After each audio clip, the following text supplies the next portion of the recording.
Hola, ¿qué tal?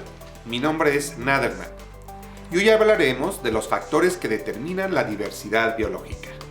Los ecosistemas son sistemas complejos, por lo que cualquier alteración que ocurra en cualquiera de sus componentes traerá consecuencias a todos los demás. Todos los ecosistemas necesitan, además, una fuente de energía primaria representada por el Sol, que se distribuye por los distintos componentes del ecosistema. Primero diremos qué es la diversidad biológica. Esta es la variedad de los seres vivos que existen en un área determinada. Este concepto incluye varios niveles de la organización biológica. Abarca la diversidad de especies, de plantas, animales, hongos y microorganismos que viven en un espacio determinado a su variabilidad genética, tomando en cuenta los ecosistemas de los cuales forman parte estas especies y a los paisajes en los cuales se ubican los ecosistemas. También incluye los procesos ecológicos y evolutivos que se dan a nivel de genes, especies, ecosistemas y paisajes. Factores que determinan la diversidad biológica. Todos los organismos que existimos sobre el planeta Tierra a través de millones de años que han pasado, nos hemos transformado y adaptado, adquiriendo características donde el ambiente en que nos encontramos obedece mucho a la anatomía que tenemos todos los seres vivos, así como la forma, el color, el tamaño, etc., que presentamos. Entonces, el clima, la humedad, la temperatura, la altitud, la latitud, etc., son importantes elementos abióticos para nuestra subsistencia. Hablemos del factor tiempo y clima.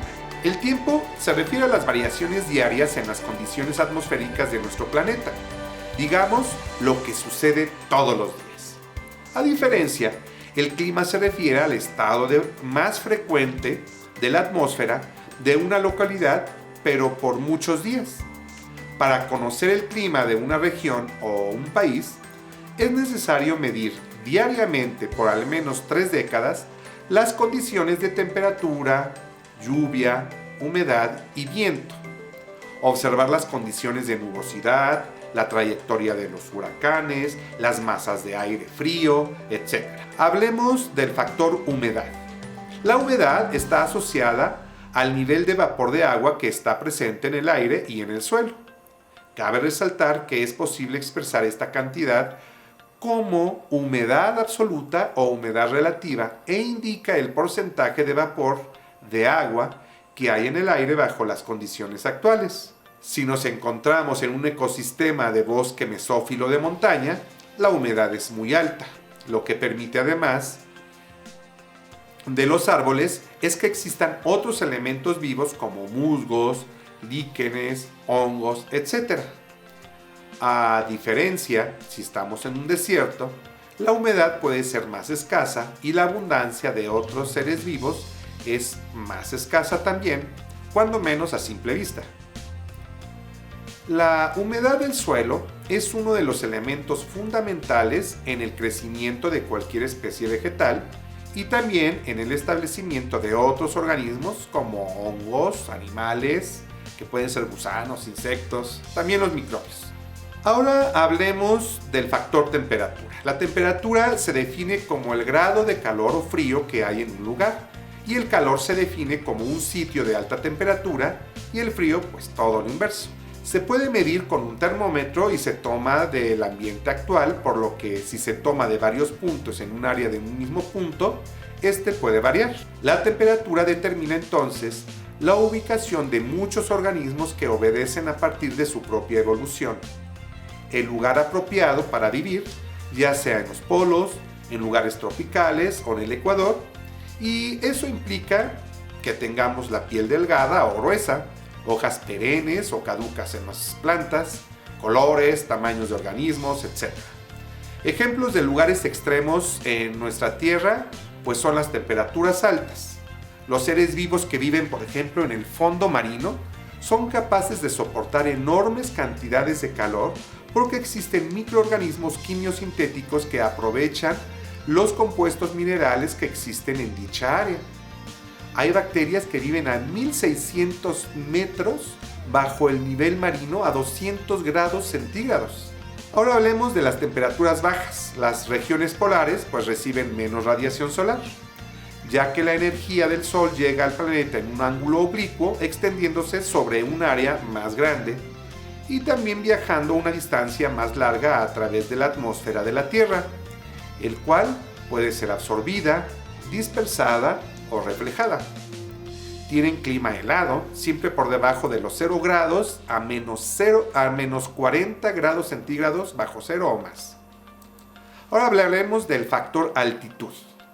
La altitud aplicada a la geografía y a la biología se refiere a la distancia vertical de cualquier punto terrestre con respecto al nivel del mar.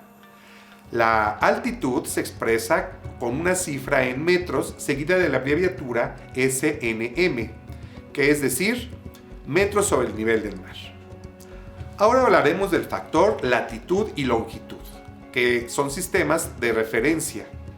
Cualquier punto de la superficie terrestre y se utiliza para ello dos coordenadas anguladas, la latitud, que es el norte o sur, y la longitud, este u oeste, para determinar los ángulos laterales de la superficie terrestre con respecto al centro de la Tierra, alineados con su eje de rotación.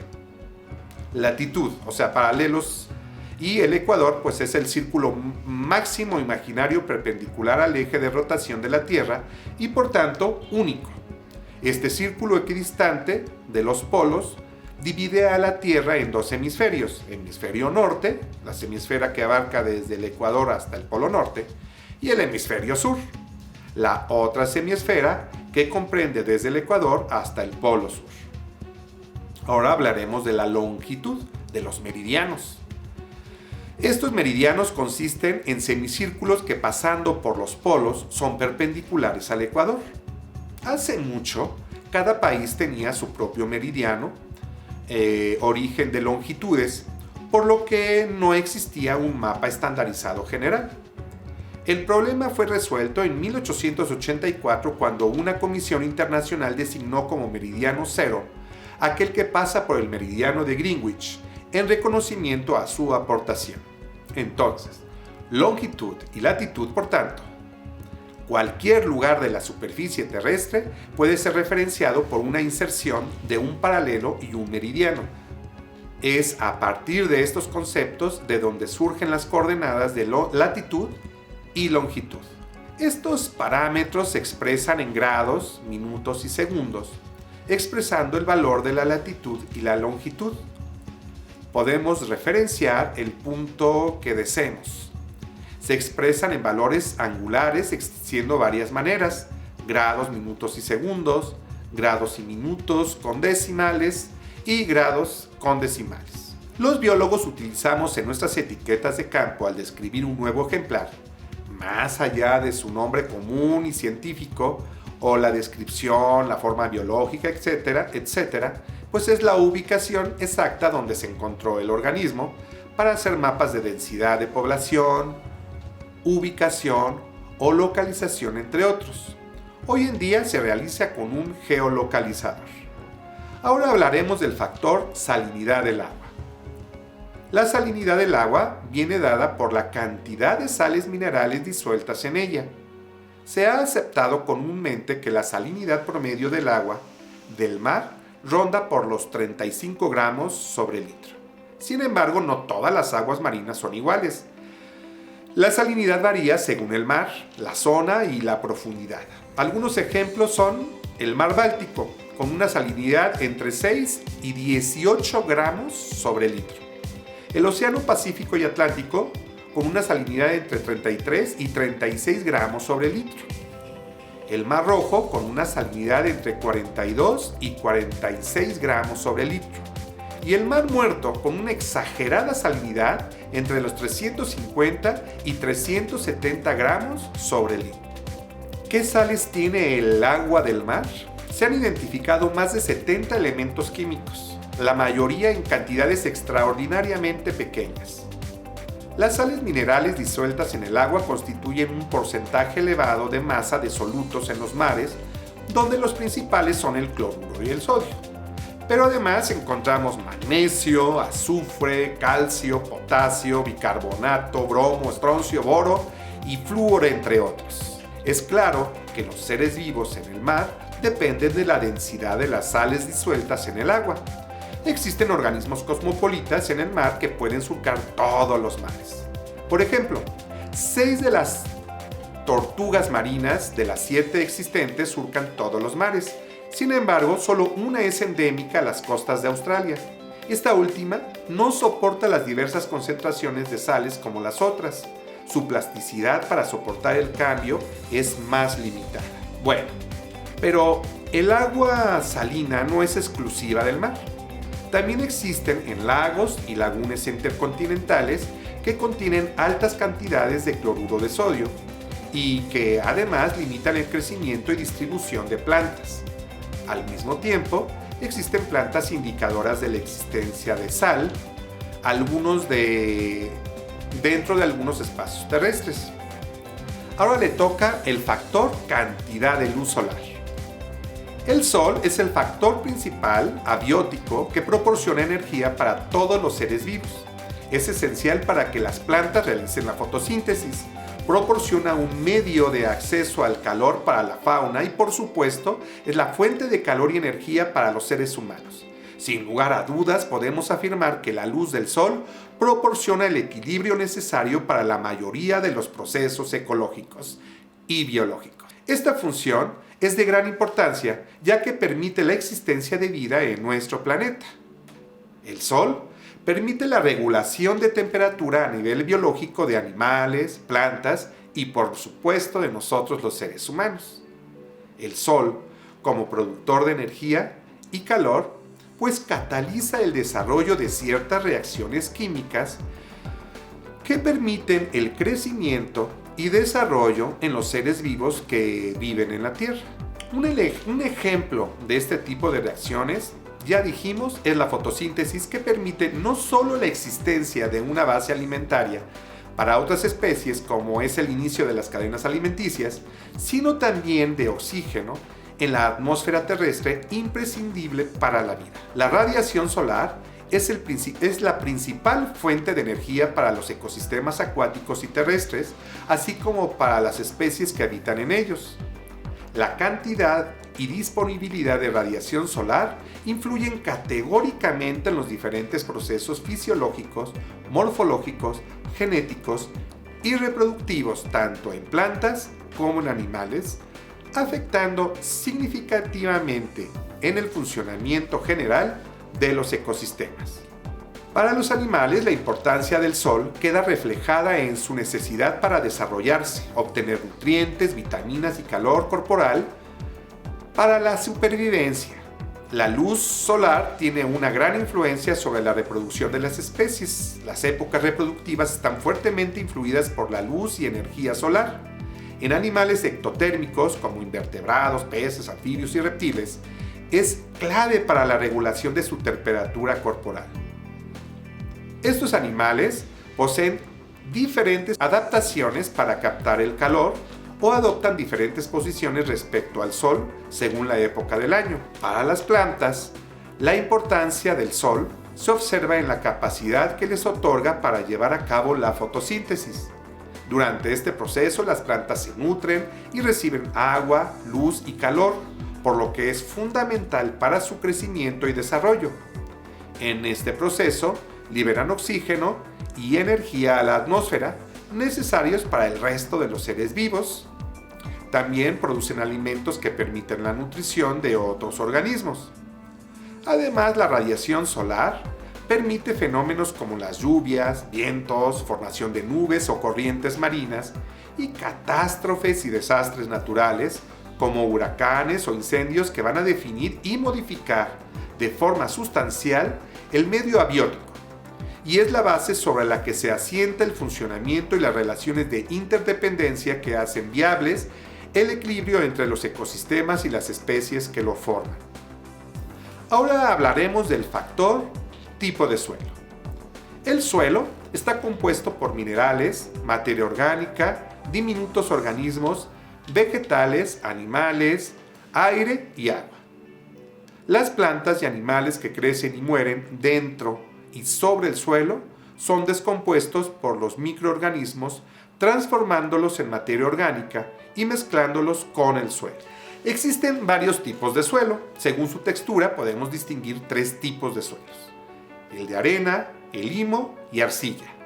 Los suelos arenosos tienen pocas reservas de nutrientes aprovechables por las plantas. Los suelos limosos tienen gránulos de tamaño intermedio, son fértiles, forman terrones fáciles de desgregar cuando están secos. Y finalmente los suelos arcillosos son partículas muy finas y forman barro cuando están saturados de agua. Son pesados, no drenan y se desecan fácilmente y contienen buenas reservas de nutrientes. Estos son los más fértiles. También existen suelos ácidos, neutros o alcalinos. Un suelo es ácido cuando su pH es inferior a 6.5. Estos suelos dificultan la absorción de nutrientes, y un suelo neutro es cuando presenta porcentajes equilibrados y disponibilidad de los elementos químicos cercanos al pH 7. Un suelo alcalino o básico es cuando el pH es superior a 7.5. Las causas pueden ser varias, por ser suelos de zonas áridas, con escasas lluvias, etc.